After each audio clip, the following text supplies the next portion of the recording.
आज जो हमारे सनातनी तरुण खड़ी जो हैं उनको जिस प्रकार इतनी निर्मम उनकी हत्या की गई है, मैंने अभी वीडियो में देखा कि उनको किस प्रकार इतने सारे लड़कों ने मिलकर बैट के साथ, डंडे के साथ, लोहे की लाड़ के साथ जैसे उनको पीटा और उनको मौत के घाट उतारा।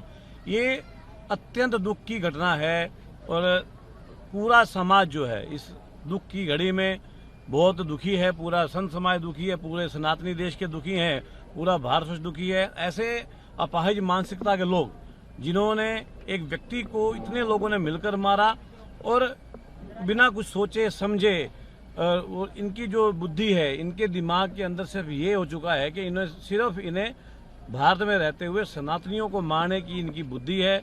और मैं सभी को, ये देशवासियों को, सनातनियों को ये कहना चाहूंगा, अगर सब सनातनी हम बटेंगे तो हम कटेंगे, इसलिए हमें एक होकर रहना है। एक होंगे तो हम इन लोगों को जवाब दे पाएंगे। ये बहुत दुखित बात है।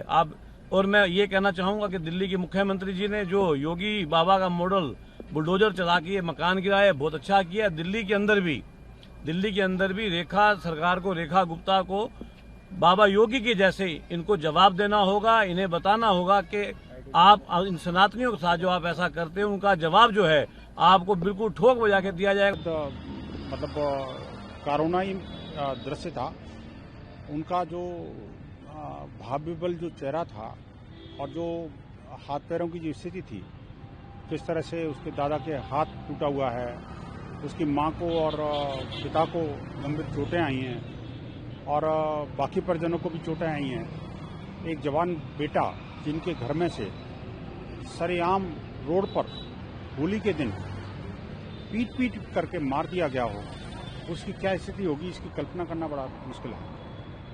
हम परिवार के सभी लोगों से मिले और उस सामुदायिक भवन में मिले जहां खटीक समुदाय का एक बड़ा मंदिर है। मंदिर के परिसर में मिलकर के उनकी डिटेल में साथ ही चर्चा हुई कि किस तरह से क्या क्या हुआ उसके साथ में। कि पहले तो उस महिला, मुस्लिम महिला जो कि खुद रंग का काम करती है, रंगरेजन है, और रंगों के त्योहार होली से इतनी घृणा कि एक छोटी सी मासूम बच्ची के हाथ से अगर पानी का गुब्बारा छिड़क गया और उसमें 2 छींटे उनको क्या शरीर पर लग गए, जान पर उतारू हो गए। न सिर्फ घर में घुस करके महिलाओं को, बच्चों को, पुरुषों को मारा पीटा, बल्कि बाहर जाते समय उनकी कुंडी बाहर से बंद करके चले गए।